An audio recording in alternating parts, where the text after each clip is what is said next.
بسم اللہ الرحمن الرحیم۔ پروگرام لاجک وتھ سلمان عابد۔ ہمارے تجزیوں اور تبصروں کو جاننے کے لیے چینل کو ضرور سبسکرائب کیجیے گا اور اپنا فیڈ بیک بھی ضرور دیجیے گا۔ آج ہم گفتگو کریں گے FATF financial action task force.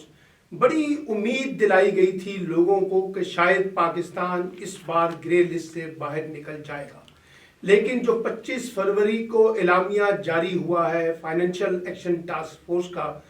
اس کے مطابق ہمارا معاملہ اب جون 2021 تک لٹک گیا ہے اور جون 2021 میں یہ فیصلہ ہوگا کہ پاکستان کو گرے لسٹ میں رکھنا ہے یا نہیں۔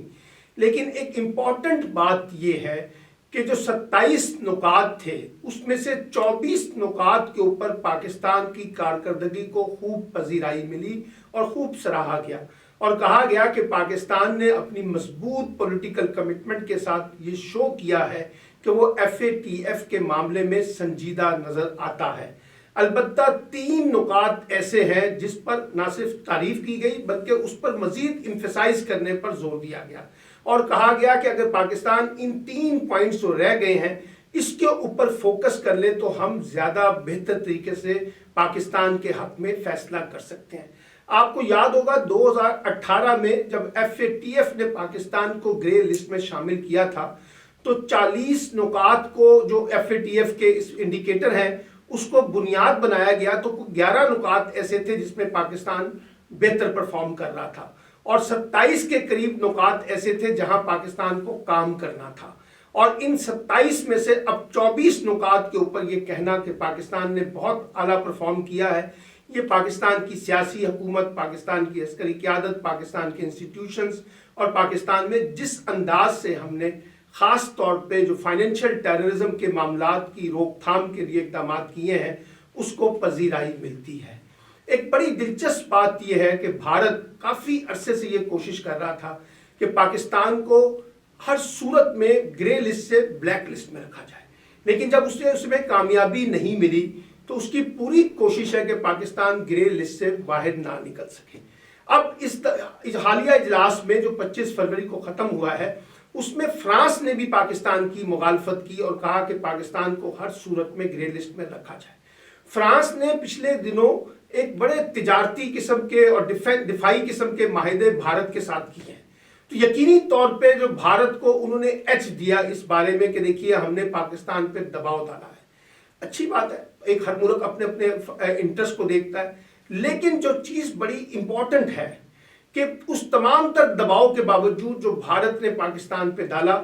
اس کو بڑی پذیرائی نہیں ملی ہے۔ اب انٹرنیشنل فورم پر بھی یہ ریکگنائز کیا جا رہا ہے کہ فائنینشیل ایکشن ٹاسک فورس میں پاکستان کی کارکردگی درست ہے۔ اب جو 3 نکات ہیں جس پر ہمیں زیادہ مزید کام کرنے پر موٹیویٹ کیا گیا یا دباؤ ڈالا گیا ہے، اس میں ایک تو یہ کہ دہشت گردی کی جو مالی معاونت سے متعلق جرائم ہیں اس کی نشاندہی اور تحقیقات اور کارروائی، یعنی اس پر امفسائز کیا گیا کہ جو آپ دہشت گردوں کے مالی معاملات کی نشاندہی کرتے ہیں، تحقیقات کرتے ہیں اور کارروائی کرتے ہیں اس کو ہر صورت میں انشور کیا جائے۔ دوسری بات یہ کہ نہ صرف اس کو انشور کیا جائے بلکہ ان پر سزاؤں پر عمل درآمد ہوتا ہوا بھی نظر آئے اور ہمیں لگے کہ آپ نے دہشت گردوں کو باقاعدہ سزائیں دی ہیں۔ اور تیسری بات یہ کہ یونائٹڈ نیشن نے جن دہشت گرد تنظیموں پر بین لگایا ہے ان کی مالی معاونت سے جڑے تمام معاملات کو ٹرانسپیرنٹ کیا جائے، انشور کیا جائے۔ اب یہ تو ہو گیا بات، اب ان 3 اقدامات پہ پاکستان کو امفسائز کرنا ہے، لیکن ایک بات ذہن میں رکھیے کہ یہ نقطہ اگر FATF کا ہے فائنینشیل ایکشن ٹاسک فورس کا، اس میں یقینی طور پہ عالمی دنیا ہے، ان کا اپنا ایجنڈا بھی ہے، لیکن اس کا ایک مفاد تو خود پاکستان سے بھی جڑتا ہے نا، یعنی جو فائنینشیل ٹیررزم ہے اس کو اگر ہم نے روکنا ہے تو پھر یہ تمام تر معاملات کو مؤثر بنانا پاکستانی ریاست کی اور پاکستانی حکومت کی اور پاکستانی معاشرے کی بھی ذمہ داری بنتی ہے۔ ہم نے نیشنل ایکشن پلان بنایا اور اس نیشنل ایکشن پلان کے اندر بھی ہم نے ان تمام چیزوں کو ڈالنے کی کوشش کی، نیکٹا کو ہم نے زیادہ ایفیکٹو کرنے کی کوشش کی۔ ہمارے یہاں پر جو منسٹری ہے حماد اظہر صاحب جو اس کو لیڈ کر رہے ہیں ان کو داد دینی پڑے گی، نیکٹا کو داد دینی پڑے گی، دیگر منسٹریوں کو داد دینی پڑے گی، فارن آفس کو داد دینی پڑے گی، جنہوں نے خاص طور پہ پچھلے چند سالوں میں FATF پہ سنجیدہ کوششیں کی ہیں اور آج اس کے نتائج ہمیں ملنے شروع ہو گئے. دیکھیے میں نے پہلے بھی کہا تھا کہ ضروری نہیں کہ ہم اس اجلاس میں گرے لسٹ سے باہر نکل آئیں، کیونکہ انٹرنیشنل کمیونٹی بھی ہم پر ایک دباؤ رکھنا چاہتی ہے، اور یہ فیصلہ محض ایک انتظامی نہیں ہے بلکہ اس کے سیاسی معاملات بھی ہیں، سیاسی محرکات بھی ہیں. لوگ ہم پر دباؤ رکھ کر بہت سے فیصلے کروانا چاہتے ہیں نا، جس کی وجہ سے یہ سب چیزیں ہوتی ہیں. تو اگر ہم نے اب جون تک یہ معاملہ آگے چلا گیا ہے، اگر ہم نے نکلنا ہے گرے لسٹ سے تو پاکستان کو بہت کچھ کرنا ہوگا. کیا کرنا؟ نمبر ایک، ہمیں ہر صورت میں انشور کرنا ہے کہ زیرو ٹالرنس ہوگی اس پورے معاملے میں جو دہشت گردوں کی مالی معاونت سے جڑے معاملات ہیں، اور اس پہ کسی قسم کا کوئی سمجھوتا نہیں کیا جائے. جو اس وقت گرے لسٹ ہے اس کے اوپر ہمیں اپنی نیشنل پرائیورٹی جیسے ہم نے اس وقت ڈیٹرمن کیا، اس کو اور زیادہ ایفیکٹو، زیادہ مؤثر بنانا پڑے گا، زیادہ نگرانی کا نظام کرنا پڑے گا. اور جیسے کہا گیا ہے کہ یہ جو لوگ ہیں ان کو سزائیں بھی ملیں،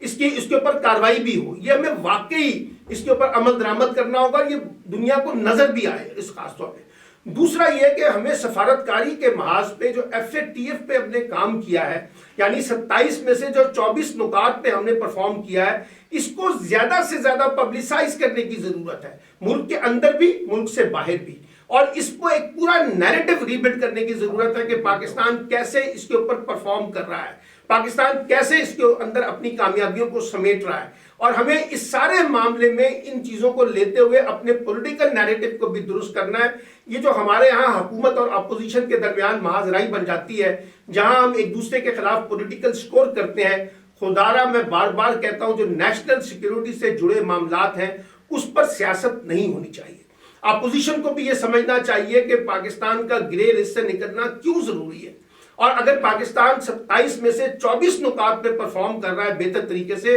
جس کو FATF بھی ریکگنائز کر رہا ہے، تو پھر ہماری اپوزیشن جماعتوں کو حکومت پہ تنقید کرنے کی بجائے حکومت کے ساتھ معاونت کا رول پلے کرنا چاہیے. اور حکومت کو بھی چاہیے کہ وہ اپوزیشن جماعتوں کو ساتھ جوڑے، ان کے ساتھ معاملات کو لے کے آگے بڑھے اور ایک مشترکہ نیریٹو ریبلڈ کرے FATF کے بارے میں. اسی طریقے سے جو کالعدم تنظیمیں ہیں ان کے بارے میں ہمیں زیادہ مانیٹر کرنا پڑے گا،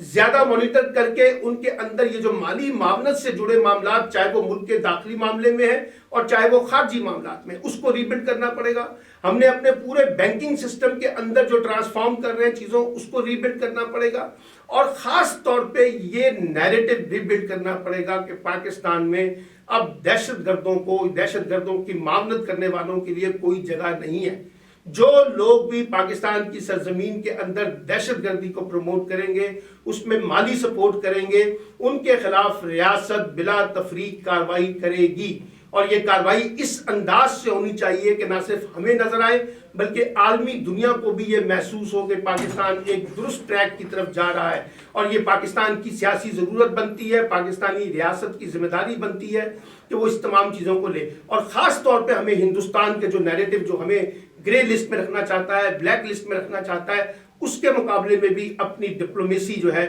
اس کو زیادہ انیشیٹ کرنا پڑے گا. فارن آفس کو، اکنامک منسٹری کو، پاکستان کی پولیٹیکل لیڈرشپ کو، پاکستان کی میڈیا کو. اور یہ جو میں نے بار بار بات کی ہے کہ یہاں کہا گیا ہے کہ 24 نکات پہ پاکستان کی کارکردگی بڑی افیکٹو ہے، اس کو زیادہ سے زیادہ ہائی لائٹ کرنا جو ہے وہ ہماری ضرورت بنتا ہے. تو مجھے پوری امید ہے جب جون 2021 میں یہ اجلاس ہوگا تو ہم یقینی طور پہ اس گرے لسٹ سے باہر نکلنے میں کامیاب ہو سکتے ہیں.